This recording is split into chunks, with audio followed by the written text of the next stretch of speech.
Well, I'm John Beebe, and I had my first MBTI examination of my type in 1968 as part of a research project, and I scored ENTP, which seemed to accord with what I had also been learning in Jungian analysis, which I began in the fall of 1965. And early on I had already realized I was an intuitive type with inferior sensation. Gradually, during the 1970s, the rest of my typology became clear, including what it meant to have auxiliary introverted thinking and tertiary extroverted feeling, and above all, inferior introverted sensation. And sometime in the late 1970s or early 1980s, I took the MBTI again, and once again I scored ENTP. So the MBTI and Jungian analysis happened to agree in my case.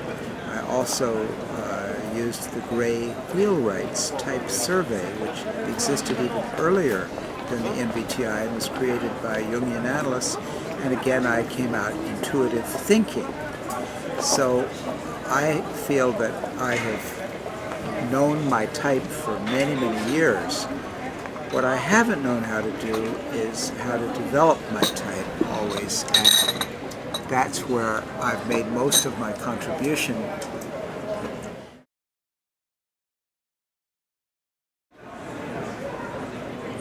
It's almost unlimited. Even the various syndromes that we speak of nowadays as psychiatric syndromes will turn out to be aspects of the undeveloped or shadow functions showing themselves in pathological ways simply because they haven't been integrated. And there's so much we can learn. If we all became psychologically literate, we would be a lot smarter in the field of psychiatry than we are today. Unfortunately, psychiatrists are too quick to turn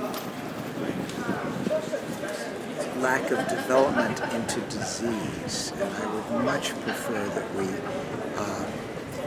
took disease as more of a sign that development is needed.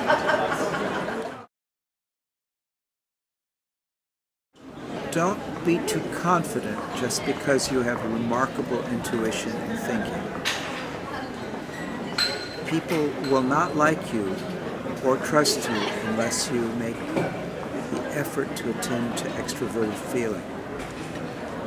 You won't be great at it, but they will appreciate the effort, and they will resent it if you don't.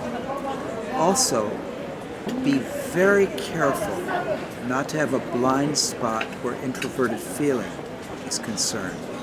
People are very concerned about the way extroverted, intuitive people take power. And there is something known as respect for elders, respect for people who've been in a position longer than you have. And sometimes you have to train yourself to realize that you may be walking in an area that someone else feels is their territory and over which they have certain feelings of some young person just walking in because they're smart and feeling that they can say anything or do anything. Learn to respect private property, learn to respect spheres of influence, learn to respect hierarchies of authority, and don't jump over those.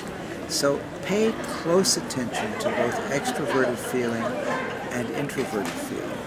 And believe it or not, you will get a lot of help from other people in solving very difficult things that you will find hard to solve, which are largely in the area of introverted sensation and also in the area of extroverted sensation. But you cannot solve the problem of sensation if you don't have help from people who have the feeling you need and can show you the way to solve those problems, you will not get their help if you don't work on feeling. Both kinds.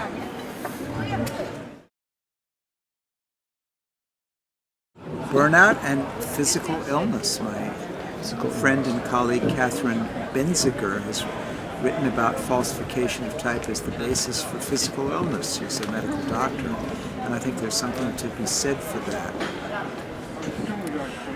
Most of all, your development is warped when you try to be what you're not. It's like not playing to your strengths, as we say in English. It's very important to be able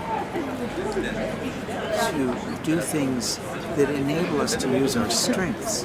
It's not such a good idea to try to use things that don't play to our strengths. It's also a particularly poor idea to become identified with the anima or animus, and then we're confusing, as Jung puts it, how we relate to our unconscious processes with our real personality. And there are people who do that for various reasons. And they always seem like very driven, unreal people who are possessed by some kind of cause that they just have to pursue. And actually they're just very much in the grip of an archetype. It's actually quite dangerous